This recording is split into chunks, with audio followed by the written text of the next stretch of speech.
네, 탄핵안 투표가 결국 성립하지 않은 어제까지 상황들에 대해서 헌법 전문가의 의견을 들어보겠습니다. 김선택 고려대 법학전문대학원 교수 나오셨습니다. 교수님 안녕하십니까? 네, 안녕하십니까? 네, 일단 국민의힘 의원들이 표결에 불참을 하면서 재적의원 3분의 2, 200명에서 5명이 모자라서 투표가 불성립이 됐습니다. 이런 상황 예견하셨을까요? 저희 국민들이 국회의원을 선출해서 입법 기능 외에도 예산 기능, 또 국회 국정에 대한 통제 기능, 이런 다양한 기능을 맡겨놓고 있는 까닭은 무엇이겠습니까? 국민이 항상 모일 수 없기 때문에 국민을 대신해서 이 중요한 국가적인 여러 가지 문제를 해결해달라 이렇게 부탁한 것이기 때문에 네. 지금 사실상 우리 헌정 기능이 거의 마비 상태입니다.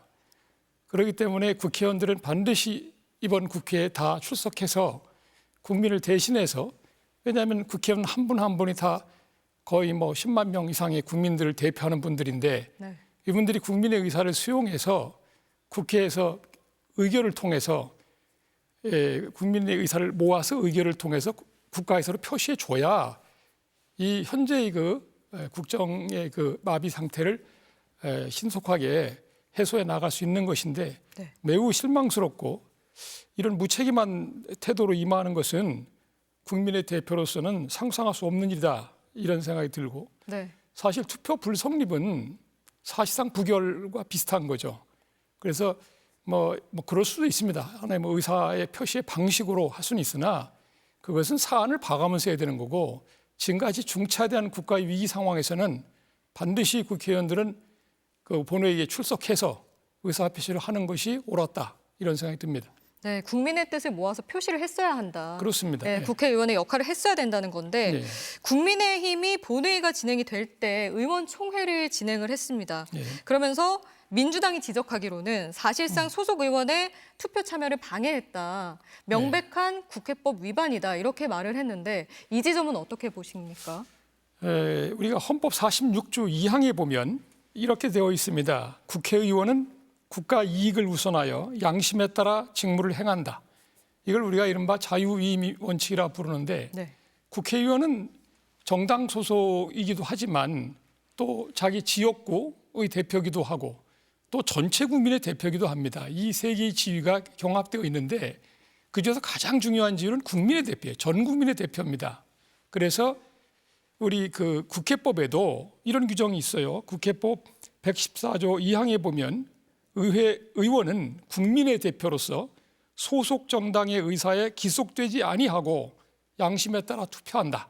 네. 이걸 이제 크로스 보팅 제도인데요. 그러니까 우리나라 국회의원들은 전 국민의 대표이기 때문에 아무리 자신들이 정당에 소속해 있다 하더라도 정당의 의사에 기속되지 않고 자유롭게 투표를 하도록 되어 있습니다. 네.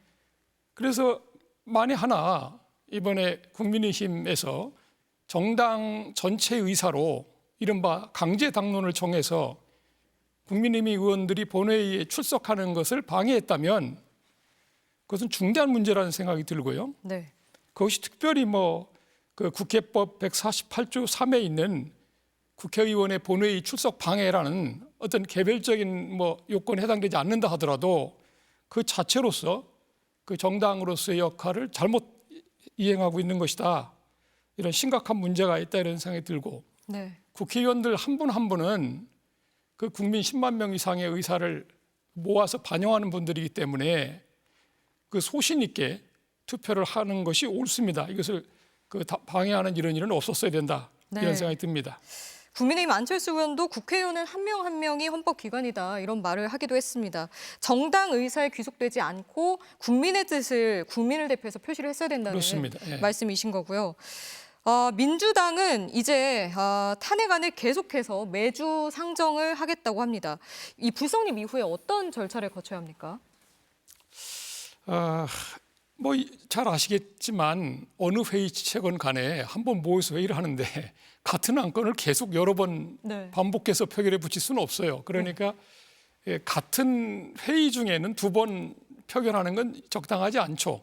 그래서 우리 국회법에도 규정이 있습니다. 그래서 부결된 안건은 같은 회기 중에 다시 발의 또는 제출하지 못한다. 이때 같은 회기라는 건 네. 그 안건이 부결된 그 회기에는 네. 다시 재차 발의하지 못한다는 것이고 네. 회기가 달라지면 얼마든지 제출할 수 있게 돼 있습니다. 현재. 네. 그러려면 뭐 회기를 바꿔서 다시 임시국회를 소집해서 네. 또 할 수 있는 것이고 네. 뭐 이렇게 주장할 수 있어요. 뭐 그렇다고 해서 이미 전회기에서 부결된 거 그 다음에 또 하고 또 그렇게 무한 반복하는 것이 과연 바람직하냐? 물론 네. 바람직하지 않죠. 그러나 이게 이 투표 불성립이기 때문에 네. 이건 차원이 좀 다른 문제입니다. 어쨌든 국회의원 가운데 거의 3분의 1이 참석하지 못한 채 그 투표 결과를 확인도 못한 상황입니다. 네. 그러니까 제대로 국회의사가 밝혀지지 않았기 때문에 이런 경우라면 얼마든지 다시 회기를 바꿔서 네. 오히려 다시 표결하는 것이 네. 오히려 국회를 존중하는 것이 아닌가 저는 이런 생각이 듭니다. 그래서 뭐 모르겠습니다. 다음에 또 그 표결에 붙였을 때 또 특정 정당 국회의원들이 또 참석하지 않아서 네. 또 개표도 못 찬 채 또 사실상 부결되고 폐기된다. 네. 그렇다면 국회 입장에서는 국회의사를 확인하기 위해서 또 반복한다 하더라도 큰 문제는 없다고 생각이 됩니다. 물론 이제 다 참석해서 거기서 부결이 됐다. 이럴 때는 저도 물론 뭐 현재 현행법상으로는 막을 길은 없어요. 계속 반복해서 한다 하더라도 네. 그러나 역시 바람직한 건 아니죠. 그럴 때는 물론 그 안건에 뭐 다른 추가되는 사유가 있거나 이런 특별한 사유가 있을 때는 얼마든지 정당화되겠지만 그렇게 무한 반복하는 건 바람직하지는 않다 이런 생각이 듭니다. 근데 이번 경우는 어떻게 될지 모르겠습니다. 왜 그러냐면 지금 이제 현재 이번 비상계엄 사태에서 사실관계가 지금 계속 드러나고 있기 때문에 네. 아마도 이 탄핵이 뭐 부결된다 하더라도 다른 또 중요한 사실관계 그런 증거가 발견될 경우에는 또 다시 탄핵 소추를 해서 표결한다 하더라도 충분히 가능할 거다 이런 생각이 듭니다. 네, 그러니까 뭐 그냥 회기를 바꿔서 무한 반복하지 않아도, 그러니까 국민의힘 의원들이 표결에 참석을 해서 부결이 돼도 또 다른 사실관계가 무언가 그렇습니다. 밝혀진다면 예. 다시 탄핵 소추안을 발의할 수 있다. 물론입니다. 네, 예. 이렇게 보시는 거고요. 예. 원래는 탄핵안이 가결되면 즉시 대통령의 직무 정지가 되는 거 아니었습니까? 즉시는 아니고 네. 헌법 그러니까 국회에서 탄핵 소추가 의결되면 그 의결서 정본을 네, 이제 국회의장이 법제사법위원장에게 주고요. 네, 그 다음에 이제 그 등사본, 네. 등본을 헌법재판소하고 피소추인인 대통령에게 송달해요. 그것이 대통령에게 도달하면 그 시점부터 직무집행이 정지되는 겁니다. 예. 네.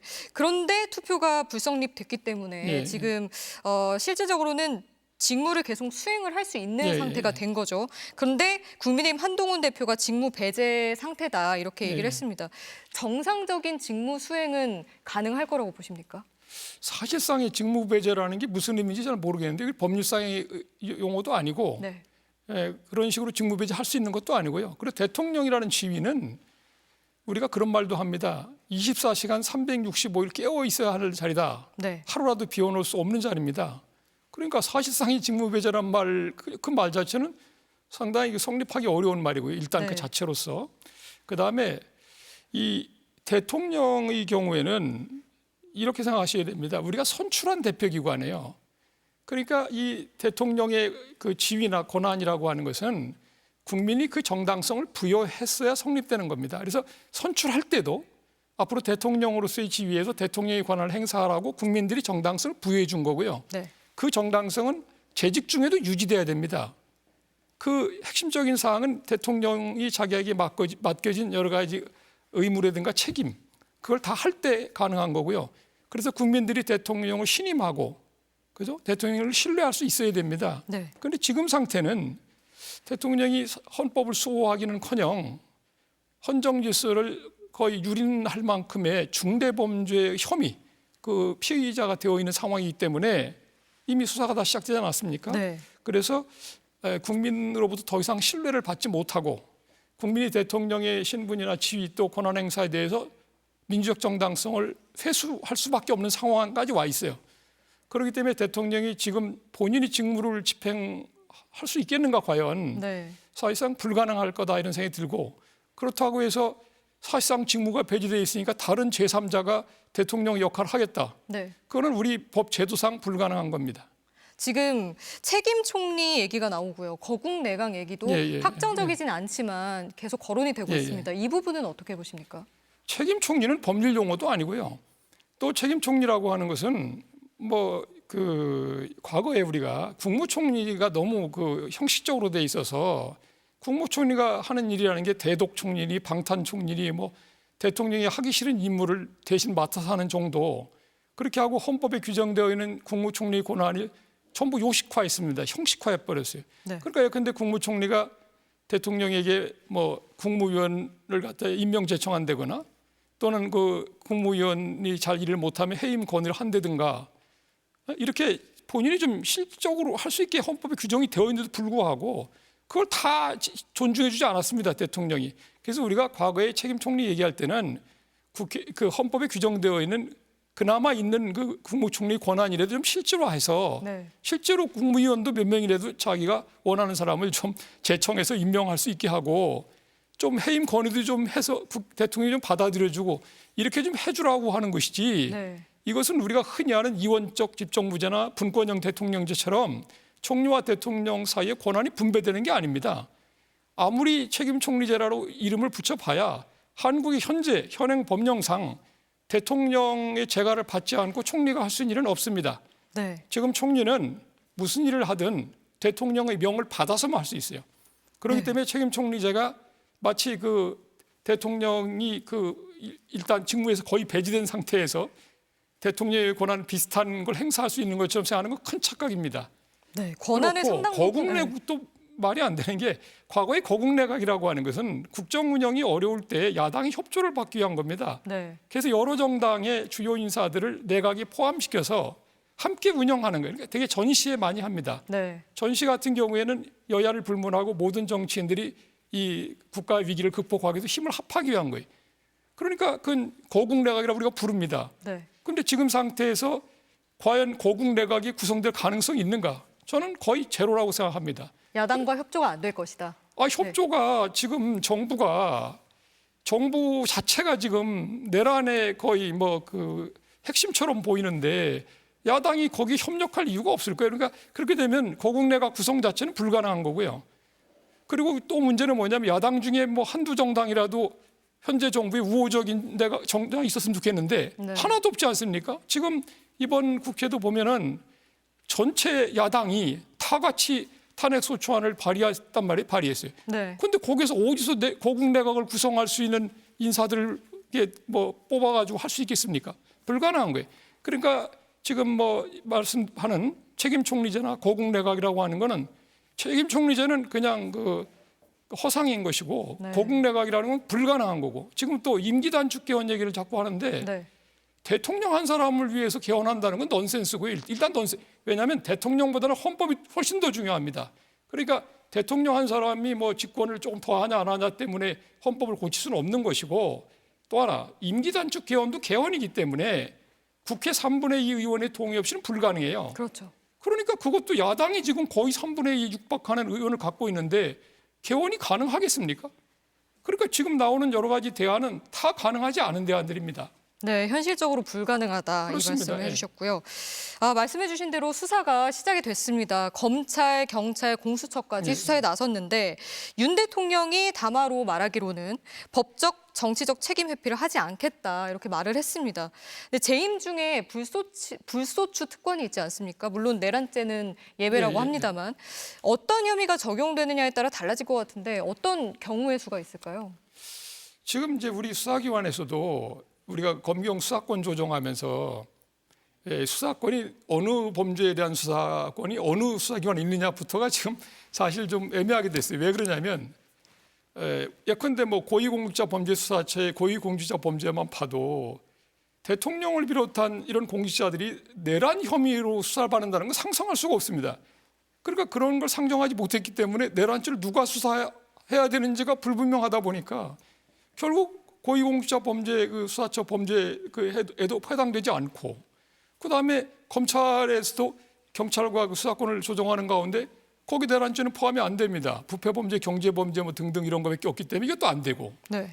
그러니까 남는 게 경찰이 하게 돼 있어요. 근데 이렇게 국사범에 해당하는 중대범죄를 경찰이 수사하는 게 과연 맞겠는가, 제대로 할 수 있겠는가, 이런 큰 문제에 의문에 부딪혀 있고요. 네. 그러다 보니까 할 수 없이 검찰이 어떻게 하기로 했냐면, 일단 그러면 뭐 직권남용 범죄 혐의로 일단 수사를 해서 관련 범죄로 계속 수사하다 보면 이제 더 나올 거 아닙니까? 네. 그래서 뭐 수사를 범위를 확장해서 하는 식으로 하겠다는 것 같고, 고위공직자 범죄수사처도 이런 대통령 같은 고위공직자의 그 직권남용에 관한 범죄는 또 수사할 수 있어요. 네. 그러니까 거기도 하겠다는 거고, 그리고 경찰도 원래 자기 그 고위공직자 범죄수사처나 검찰의 그 수사 그 범위 내에 없는 거는 경찰이 어차피 할 수 있으니까 네. 국가수사본부에서 하겠다는 거 아닙니까? 네. 그러니까 동시 진행을 하는 식으로 지금 일단은 시작이 된 겁니다.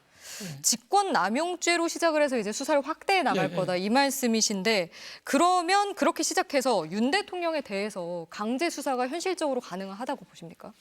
그러니까 이런 거죠. 이제 우리 헌법 84조에 보면 대통령에 대해서는 그 재직 중에는 형사상 그 소출을 할 수 없게 돼 있습니다. 네.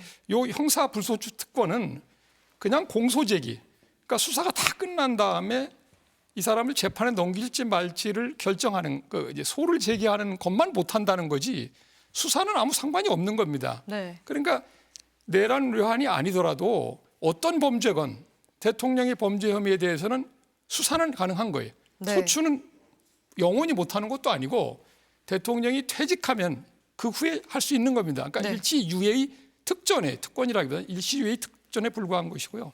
그런데 지금 이 상황을 보면 이런 생각이 드실 겁니다. 그래도 대통령이 현직에 지금같이 뭐 직무집행이 정지됐으면 모를까, 현재 신분을 유지하면서 또 그 권한 행사를 계속하면서 있는 상태인데 수사를 어떻게 할 수 있겠는가, 이런 의문들이 있으실 네. 겁니다. 그래서 제가 보기에도 그게 문제인데, 일단은 이제 그 대통령에 대한 수사를 왜 우리 헌법 84조에서 소추를 좀 유예하라 이런 특권을 준 이유가 있어요.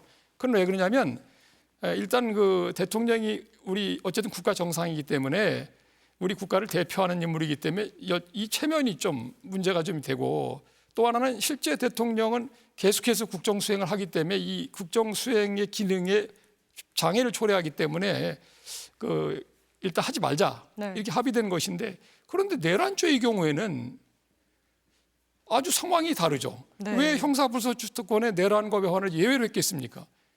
그건 사실은 우리 국가의 헌정 질서를 오히려 파괴하는 범죄 혐의자이기 때문에 국정 수행을 하면 안 되는 겁니다. 기본적으로 안 되는 거예요. 네. 그래서 그 경우에는 좀 특수하게 봐야 된다, 이런 생각이 들고, 네. 어찌됐든 대통령에 대한 수사를 개시할 경우에는 물론 대통령부터 하진 않아요. 네. 그 아래에서 임무를 맡고 수행했던 사람들을 수사를 한 다음에 어느 정도 이제 증거 자료가 쌓이면 그다음에 대통령으로 가겠지만, 그럴 때 할 수 있는 방법이 일단 임의 수사가 원칙일 것이고, 네. 강제 수사는 두 가지가 있습니다. 대물적 강제 처분을 해서 압수수색 같은 걸 하는 거고, 네. 그다음에 이제 대인적 강제 처분을 해서 이제 체포나 구속을 하는 건데, 일단 제 생각에는 대물적 강제 처분이나 압수수색은 얼마든지 가능하다 생각이 들고요. 물론 이제 압수수색 영장을 받아서 대통령실이나 대통령 관저에 갔을 때 경호 병력이 이걸 과연 받아들이겠냐, 네. 이런 현실적 집행이 어떻게 될지는 모르겠습니다. 네. 그다음에 근데 대인적 강제 처분인 그 체포나 구속이 어떨 것인가 생각이 드는데, 일단 그 대통령의 권한 행사가 정지된다면 모르겠어요. 네.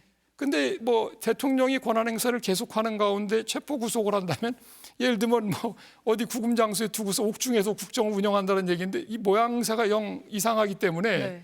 아마 거기까지 나가기는 좀 어렵지 않을까 생각이 듭니다. 그런데 물론 뭐 만약에 탄핵 소추가 가결됐더라면, 그러면 그 소추 의결서가 송달된 다음에 직무가 정지되면, 그러면 뭐 내란 혐의자이기 때문에 뭐 체면도 큰 문제 없고, 그 다음에 또 사실 뭐 이제 국정 수행도 안 하고 있기 때문에 저는 대인적인 강제 처분도 고려를 해볼 수 있는 문제였다, 네. 이런 생각은 듭니다. 네, 대통령이 직무를 계속하는 한 어디까지 수사가 가능할지는 현실적으로는 모르겠다. 네. 아니 그러니까 일단 그 압수수색에는 좀 응할 필요가 있습니다. 네. 물론 뭐 이미 제출 형식으로만 압수수색에 응하는 정도로 그동안 해왔어요.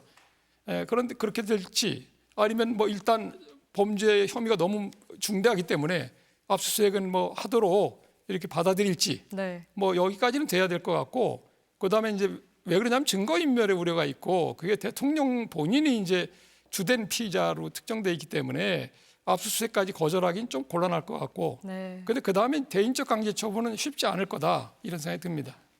네. 수사 상황을 조금 더 지켜봐야 될 것 같습니다. 그렇습니다. 예. 네. 김선택 교수였습니다. 교수님 잘 들었습니다. 네, 감사합니다.